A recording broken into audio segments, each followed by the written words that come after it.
October 2 விசிக மகளிர் விடுதலை இயக்கம் நடத்தும் மது மற்றும் போதைப் பொருள் ஒழிப்பு மகளிர் மாநாடு. மதுவை ஒழிக்க, மனிதவளம் காக்க அணிதிரள்வோம் வாரி. உளுந்தூர்பேட்டையில்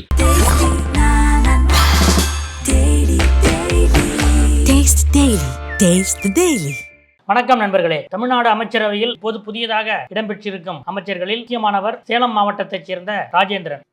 ராஜேந்திரன் என்னும் நான் சட்டப்படி அமைக்கப்பெற்ற இந்திய அரசியல் அமைப்பின்பால் உண்மையான நம்பிக்கையும் மாறா பற்றும் கொண்டிருப்பேன் என்றும் இந்திய நாட்டின் ஒப்பில்லாத முழுமுதல் ஆட்சியையும் ஒருமையையும் நிலைநிறுத்துவேன் என்றும் தமிழ்நாட்டு அரசின் அமைச்சராக உண்மையாகவும் உழைச்சான்றின்படியும் என் கடமைகளை நிறைவேற்றுவேன் என்றும் அரசியலமைப்பிற்கும் சட்டத்திற்கும் இணங்க அச்சமும் ஒருதலை சார்புமின்றி விருப்பு வெறுப்பை விலக்கி பலதரப்பட்ட மக்கள் அனைவருக்கும் நேர்மையானதை செய்வேன் என்றும் உளமாற உறுதி கூறுகிறேன். இவரை சேலத்தில் வக்கீல் ராஜேந்திரன் என்றால்தான் அரசியல் வட்டாரத்தில் அனைவருக்கும் தெரியும்.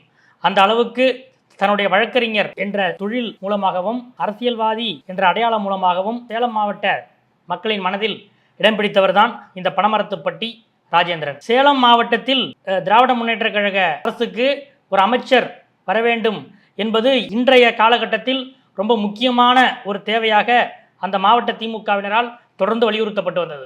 அதாவது 2021 திமுக ஆட்சி அமைத்ததும் சேலம் மாவட்டத்தில் இருக்கக்கூடிய மொத்தம் 11 சட்டமன்ற தொகுதிகளில் 8 அதிமுக, 2 அதிமுகவுடைய கூட்டணி கட்சியான பாட்டாளி மக்கள் கட்சி என 10 இடங்களை அதிமுக கூட்டணி கைப்பற்றியது. ஒரே ஒரு இடத்தில் மட்டும்தான் திமுக வென்றது. சேலம் வடக்கு தொகுதியில் ராஜேந்திரன் வெற்றி பெற்றார். இந்த நிலையில் ஏற்கனவே சேலம் மாவட்டம் என்பது அதிமுக ஆட்சியில் முதலமைச்சருடைய மாவட்டம். எடப்பாடி பழனிசாமி அதிமுக ஆட்சியில் முதலமைச்சராக இருந்தபோது அவருடைய மாவட்டம் என்பதால் அதிமுக அங்கு கூடுதல் வலிமையாக இருந்தது, இப்போதும் இருக்கிறது. இந்த நிலையில் 2021 சட்டமன்ற தேர்தலில் திமுக ஆட்சி அமைந்ததும் சேலம் மாவட்டத்தில் வெற்றி பெற்ற ஒரே ஒரு எம்எல்ஏவான வழக்கறிஞர் ராஜேந்திரனுக்கு அமைச்சர் பதவியை ஸ்டாலின் அளிப்பார் என்ற ஒரு எதிர்பார்ப்பு ஏற்பட்டது. ஆனால் ஏதோ சில காரணங்களால் அப்போது உடனடியாக ஸ்டாலின் ராஜேந்திரனுக்கு அமைச்சர் பதவியை அளிக்கவில்லை. இந்த நிலையில் 3 வருடங்கள் கழித்து இப்போது சேலத்துக்கு அந்த அமைச்சரவை ரெப்ரசன்டேஷன் கிடைத்திருக்கிறது என்கிறார்கள் சேலம் மாவட்டத்திலே இருக்கக்கூடிய திமுக நிர்வாகிகள். சரி, யார் இந்த ராஜேந்திரன் அப்படின்னு பார்த்தோம்னா, இந்த முறை அமைச்சரவையில் இடம்பெற்ற முனைவர் கோவி செழியன், ராஜேந்திரன், இந்த இருவருமே கிட்டத்தட்ட ஒரே மாதிரியான ஒரு பின்னணி கொண்டவர்கள் தான். என்னன்னு கேட்டிங்கன்னா, அவரும் 1980களில் மாணவர் பேரவை தேர்தலில் இருந்துதான் அரசியலுக்கு வந்தார். யார்? கோவி செழியன். அதே போல திரு ராஜேந்திரனும் சென்னை குருநானக் கல்லூரியில் 1983 படித்த போது திமுக சார்பில் மாணவர் பேரவை தேர்தலில் போட்டியிட்டு வெற்றி பெற்றார். 1980 அவர் மாணவர் திமுகவுடைய உறுப்பினர். அந்த அடிப்படையில் மாணவர் அணி இருந்த காரணத்தால் சென்னை குருநானக் கல்லூரியில் மாணவர் பேரவை தேர்தலில் போட்டியிட்டு வெற்றி பெறுகிறார். அதற்கு பிறகு மாணவர் அணி, இளைஞர் அணி, வழக்கறிஞர் அணி என தொடர்ந்து அவருடைய அரசியல் பயணம். இந்த நிலையில்தான், அதாவது 1985 முதல் 1992 வரை சேலம் மாவட்ட மாணவர் அணி அமைப்பாளராக இருக்கிறார்.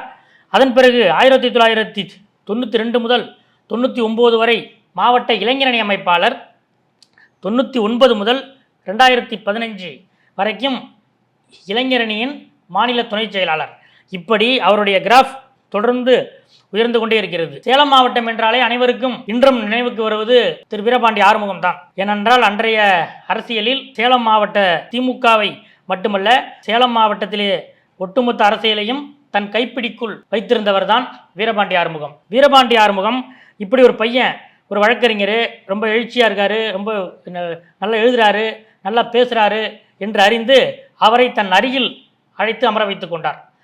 அதாவது ராஜேந்திரன் என்பவர் வீரபாண்டி ஆறுமுகத்தின் மனசாட்சி, வீரபாண்டி ஆறுமுகத்தின் வளர்ப்பு மகன், வீரபாண்டி ஆறுமுகத்தின் நிழல் என்ற அளவுக்கு அந்த அப்போது சேலம் மாவட்ட திமுக வட்டாரத்தில் அறியப்பட்டவர். வழக்கறிஞர் ராஜேந்திரன் நன்றாக எழுதுவார்.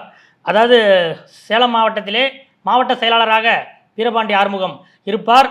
அந்த மாவட்ட நிர்வாக அமைப்புகளுடைய கூட்டமாக இருக்கட்டும், மாநாடுகள் நடக்கும்போது சேலம் மாவட்டத்திலே நடக்கக்கூடிய முக்கியமான திமுக நிகழ்ச்சிகள், கூட்டங்கள், இதனுடைய தீர்மானங்களாக இருக்கட்டும், இதையெல்லாம் எழுதுவது ராஜேந்திரன் தான். வக்கீல் சொல்லிட்டாரா, வக்கீல் எழுதிட்டாரா, சரி என்பதுதான் வீரபாண்டி ஆறுமுகத்தின் ஒரு கருத்தாக இருக்கும். அந்த அளவு இவர் மேல் நம்பிக்கை வைத்து இவரை தன்னுடைய வளர்ப்பு மகனாகவே வைத்திருந்தார் வீரபாண்டி ஆறுமுகம். அதாவது வீரபாண்டி ஆறுமுகம் அவர்களுக்கும் ராஜேந்திரன் என்ற ஒரு மகன் உண்டு. அதே நேரம் இந்த வழக்கறிஞர் பனமரத்துப்பட்டி ராஜேந்திரனையும் தன் வளர்ப்பு மகனாகவே வீரபாண்டியார் வைத்திருந்தார் என்பதுதான் இன்றைக்கும் அங்குள்ளவர்கள் சொல்கிற விஷயம். சரி, இதெல்லாம் கிட்டத்தட்ட 2006 வரைக்கும் தான். 2006 சட்டமன்ற தேர்தலில் வீரபாண்டி ஆறுமுகத்தின் பரிந்துரையின் பேரில், அவருடைய விருப்பத்தின் பேரில் தான் ராஜேந்திரனுக்கு பனமரத்துப்பட்டி சட்டமன்ற வேட்பாளர் வாய்ப்பு வழங்கப்படுகிறது. அதிலே அவர் வெற்றி பெறுகிறார் 2006. அதன் பிறகு அந்த தொகுதி மறுசீரமைப்பு காரணமாக அந்த தொகுதி இல்லை. அதற்கு பிறகு சேலம் வடக்கு தொகுதியில் போட்டியிட ஆரம்பித்தார். 2011 சேலம் வடக்கு தொகுதியில் போட்டியிட்டு தோல்வி அடைகிறார். இதற்கிடையில் வீரபாண்டி ஆறுமுகம் இயற்கை எய்துகிறார். 2006 ராஜேந்திரன் சட்டமன்ற உறுப்பினராக ஆனதும் வீரபாண்டி ஆறுமுகம் அவர்களுக்கும் ராஜேந்திரன் அவர்களுக்கும் இடையில் சின்ன சின்ன பிரச்சனைகள் ஏற்படுகின்றன. நாம் சேலம் திமுக வட்டாரத்தில் இது பற்றி விசாரிக்கும் போது, அவர் வீரபாண்டி ஆறுமுகத்தோட வளர்ப்பு மகனாகவே நினைக்கப்பட்ட ஒருவரை எப்படி 2 பேருக்கும் எதிரெதிர் துருவங்களில் எப்படி ஆனார்கள் என்று கேட்டபோது, இருவரை சுற்றியும் இருந்தவர்கள், அதாவது வீரபாண்டி ஆறுமுகம் அவர்களை சுற்றி இருந்தவர்கள், இவரிடத்திலே ராஜேந்திரன் இவ்வளவு செல்வாக்கு பெறுகிறாரே, இவர் மேலே இவ்வளவு நம்பிக்கை வச்சிருக்கிறாரே என்று சில விஷயங்களில் ராஜேந்திரன் மீது பொறாமைப்பட்டவர்கள். ராஜேந்திரனை பற்றி வீரபாண்டி ஆறுமுகம் அவர்களுக்கும், அதே போல ராஜேந்திரனை சுற்றி இருந்தவர்கள், அவருடைய இளைஞரணி நிர்வாகிகள், இவருக்கென்று ஒரு ஆதரவு வட்டம் உண்டு. இவர்கள் இன்னும் வீரபாண்டி ஆறுமுகத்தோடு இவ்வளவு நெருக்கமாக இருக்கிறாரே என்று இவரை பற்றி அங்கே இருந்து இங்கேயும் மாற்றி மாற்றி சில தவறான தகவல்கள் பரப்பப்பட்டது. இந்த அடிப்படையில் தான் சின்ன சின்ன நெருடலில் ஆரம்பித்து அது ஒரு பெரிய பிரச்சனையானது. அப்போது மாநில அளவில் திமுகவின் இளைஞரணி செயலாளரான ஸ்டாலின் அவருடைய ஆதரவாளர்களை ஒருங்கிணைத்து வந்தார். இந்த நிலையில்தான் சேலம் மாவட்டத்தில் வீரபாண்டி ஆறுமுகம் அவருடைய கோட்டை என்று கலைஞரே அடிக்கடி சொல்வார். அந்த மாவட்டத்தில் இளைஞரணி கூட்டம் நடந்தால் கூட அதில் ஸ்டாலின் புகைப்படம் இருக்காது. பெரியார், அண்ணா, கலைஞர், வீரபாண்டி ஆறுமுகம் படம் இருக்கும், ஆனால் ஸ்டாலின் படம் இருக்காது. இந்த நிலையில்தான் சேலத்துக்குள் ஏற்பட்ட இந்த முரண்பாட்டின் விளைவாக ராஜேந்திரன் ஸ்டாலின் அணிக்கு வருகிறார். அப்போது வீரபாண்டி ஆறுமுகம் மாவட்ட செயலாளராக இருக்கிறார். அப்போது அவர்கள் அடிக்கிற போஸ்டர்களிலே ஸ்டாலின் படம் இருக்காது. ஆனால் அதற்கு போட்டியாக முதலாக பனமரத்துப்பட்டி ராஜேந்திரன் வைக்கிற பேனர்கள், அடிக்கிற போஸ்டர்களில் திமுக இளைஞரணி செயலாளர் ஸ்டாலின் படம் இருக்கும். இப்படித்தான் ஆரம்பிக்கிறது. கொஞ்சம் கொஞ்சமாக அது விரிசல் கண்டது என்கிறார்கள். வீரபாண்டி ஆறுமுகத்துடைய மறைவுக்கு பிறகு சேலம் மாவட்டத்தில் திமுக உட்கட்சி பூசல் மிகவும் அதிகமானது. எந்த அளவுக்கு என்றால், உட்கட்சி தேர்தல் பிரச்சனை காரணமாக எனது உயிருக்கு ஆபத்து இருக்கிறது என்று சொல்லி இப்போதைய அமைச்சர் பனமரத்துப்பட்டி ராஜேந்திரன் நீதிமன்றம் சென்று தனக்கு கன்மேன் பாதுகாப்பு வாங்கினார். சுமார் 2 வருடங்கள் துப்பாக்கி ஏந்திய போலீஸ் காவலோடு தான் ராஜேந்திரன் சேலம் மாவட்டத்தில் பயணப்பட்டார். அந்த அளவுக்கு திமுகவுடைய கோஷ்டி பூசல் இருந்தது. 2016 ஆண்டு சேலம் மத்திய மாவட்டத்தின் திமுக பொறுப்பாளராக ராஜேந்திரன் நியமிக்கப்படுகிறார். அதற்கு அடுத்தபடியே இப்போ கடந்த உட்கட்சி தேர்தலில் தான் சேலத்துக்கு மாவட்ட செயலாளர்களே வந்தாங்க. வீரபாண்டி ஆறுமுகம் அவர்கள் மறைவுக்கு பிறகு சேலம் மாவட்டத்தில் மாவட்ட பொறுப்பாளர் தான், மாவட்ட செயலாளரே கிடையாது. கடந்த உட்கட்சி தேர்தலில் தான் சேலத்திலே 3 மாவட்ட அமைப்புகளுக்கும் மாவட்ட செயலாளர்கள், அதாவது தேர்தல் நடத்தி முடிவுகள் வந்தன.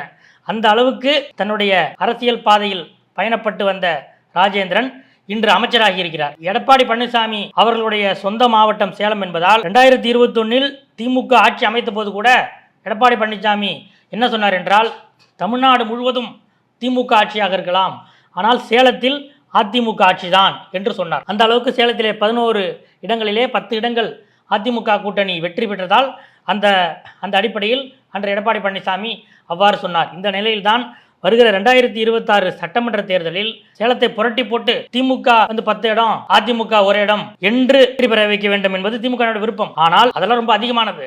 குறைந்தபட்ச பாதிக்கு பாதி வெற்றியாவது திமுக அடைய வேண்டும் என்றால் சேலத்துக்கென்று ஒரு அமைச்சர் பதவி வேண்டும் என்பதுதான் சேலம் திமுக நிர்வாகிகளுடைய கோரிக்கையாக இருந்தது. சுமார் 3 வருடங்கள் தாமதமானாலும் ஸ்டாலின் தன்னுடைய, அதாவது ஆரம்பகால இளைஞரணியின் தலகர்த்தர்களாக இருந்தவர்களில் ஒருவரான பனமரத்துப்பட்டி ராஜேந்திரனை இன்று அமைச்சராக்கி இருக்கிறார். அந்த வகையில் சேலம் திமுகவினர் இதை வரவேற்கிறார்கள் என்றுதான் சொல்ல வேண்டும். சேலத்துக்கு ஒரு அமைச்சர் கிடைத்து விட்டார். இதன் மூலம் 2026 திமுக இதை எப்படி பயன்படுத்தி கொண்டு சட்டமன்ற தேர்தலை எதிர்கொள்ளப் போகிறது என்பதையெல்லாம் நாம் பொறுத்திருந்துதான் பார்க்க வேண்டும். நன்றி. அக்டோபர் 2 விசிக மகளிர் விடுதலை இயக்கம் நடத்தும் மது மற்றும் போதைப் பொருள் ஒழிப்பு மகளிர் மாநாடு. மதுவை ஒழிக்க, மனிதவளம் காக்க அணிதிரள்வோம் வாரி. உளுந்தூர்பேட்டையில்